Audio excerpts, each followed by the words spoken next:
சாட்சியை, உங்களுக்குள்ள நடக்கிறது அத்தனையையும், உள்ளேயும் வெளியும் நடக்கிற அத்தனையும் சாட்சியாக பாருங்கள். இந்த சாட்சியையே சாட்சியாக பாருங்கள். Witness the witness, observe the observer.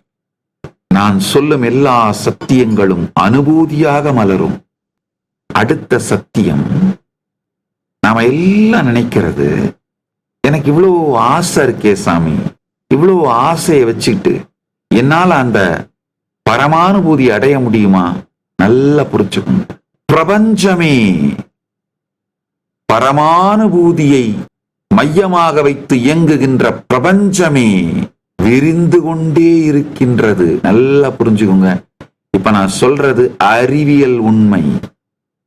இந்த பிரபஞ்சமே தொடர்ந்து விரிந்து கொண்டே இருக்கின்றது. Universe is expanding. அதனால ஆசை என்பது தன்னிடம் ஏதோ இல்லை, குறை என்கின்ற உணர்வை உங்களுக்கு ஏற்படுத்தினால் அந்த குறை உணர்வுதான் தவறே தவிர தான் எக்ஸ்பேண்ட் ஆகிட்டே போறது, விரிவடைந்து கொள்ளே செல்லுவது என்கின்ற தெளிவோடு பொங்குமானால் ஆசை சரியானது. நல்லா புரிஞ்சுக்குங்க.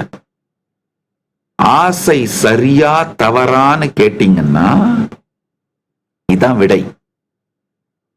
ஆசையே தவறல்ல.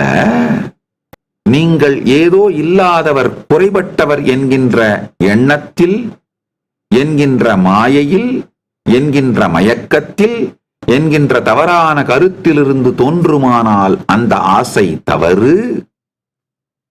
நீங்கள் முழுமை. இந்த முழுமை தன்னை மேம்படுத்திக் கொள்ளுகின்றது, விளக்கிக் கொள்ளுகின்றது, விரிவடைகின்றது, தொடர்ந்து விரிவடைதல் வாழ்க்கையின் இயல்பு, பிரபஞ்சத்தின் இயல்பு, இறைவனின் இருப்பின் இயல்பு. நிறை மேலும் பொங்கி பொங்கி பொங்கி விரிவடைவது உங்கள் இயல்பு என்று புரிந்து அதிலிருந்து வரும் ஆசைகள் நல்லவை, அவை கெட்டவை இல்லை. ஒன்று. இரண்டாவது, அதுதான் உங்கள் வாழ்க்கையோட டைரக்ஷன், விரிவின் திசை காட்டி, உங்கள் வாழ்வின் மலர்ச்சியின் வழிகாட்டி, உங்கள் வாழ்வின் போக்கின் திசை காட்டி. அதனால நீங்கள் தேடும் எல்லாமே நீங்கள்தான் என்று புரிந்து உங்களுக்குள்ளிருந்து பொங்கும் ஆசை தவறானது அல்ல. அது உங்கள் மலர்ச்சியின் விரிவின் வழிகாட்டி.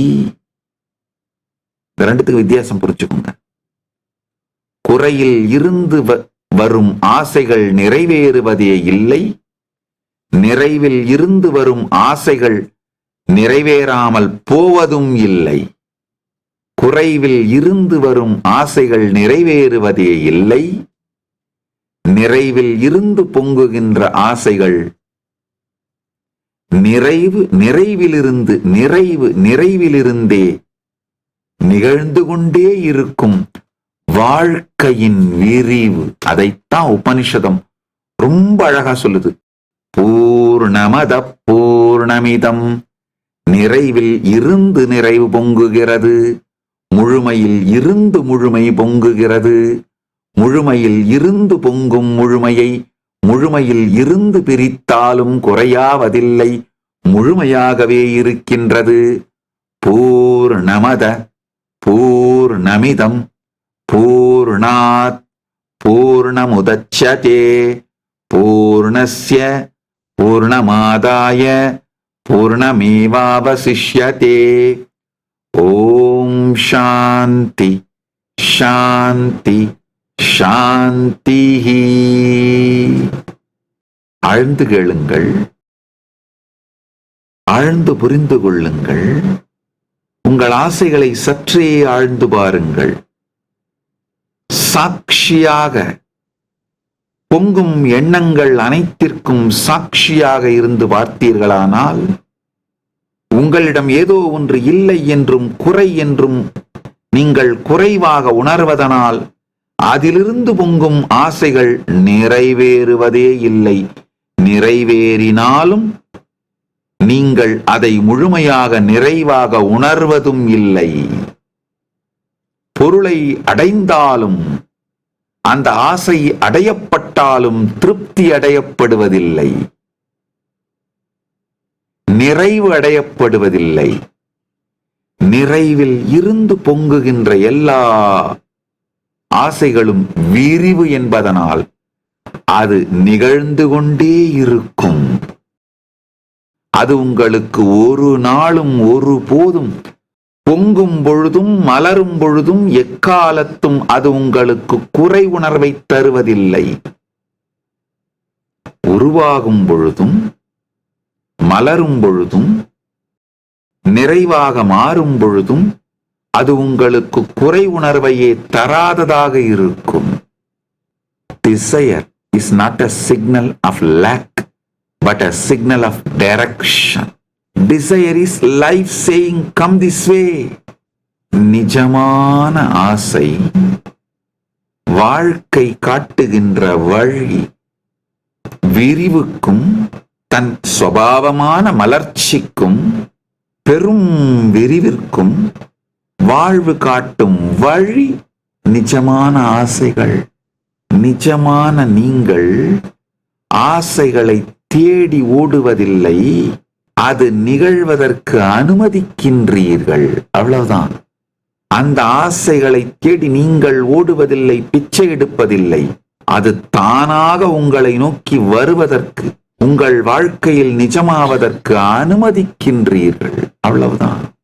அங்க ஸ்ட்ரகிள் இருக்காது, கஷ்டம் இருக்காது, எஃபர்ட்டே இருக்காதுங்கய்யா.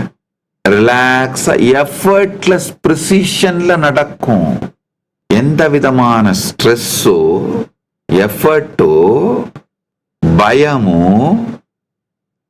அச்சமோ ஆங்ஸைட்டியோ அழுத்தமோ இல்லாமல் போய்விடுமோ என்ற ஏக்கமோ எதுவுமே இல்லாம இனிமையான இயக்கத்தை போல, கங்கை பொங்கி இனிமையாய் ஓடுவதைப் போல வாழ்க்கையின் விரிவாக இது விரியும். இதுதாங்க கல்பதரு. பூரணத்துவத்தில் இருந்து வெளிப்படுவது எல்லாமே பூரணமாக ஆகிக்கொண்டே செல்லும். காணல் நீயையும் நிழல் நீயையும் என்று நினைத்துக் கொண்டு கதவை அடைத்துவிட்டு உள்ளே புழுக்கமும் வேதனையும் கொந்தளிப்பும் பயமும் துக்கமும் இருப்பதை புரிந்து கொண்டு கதவை திறங்கள். ஞான காற்று வரட்டும். கதவை திறங்கள். பரமுக்தி காற்று வரட்டும். கதவை திறங்கள். ஆனந்த காற்று வரட்டும். கதவை திறங்கள். ஜீவன் முக்தி காற்று வரட்டும். நிஜ நீ எது என்று உங்களுக்குள் பாருங்கள். எங்கிருந்து அனுபவிப்பவன், அனுபவம், அனுபவிக்கப்படுவது இந்த மூன்றும் தோன்றுகிறதோ அதை பாருங்கள். நிஜ நீ யார் என்று விழித்துக் கொள்வீர்கள்.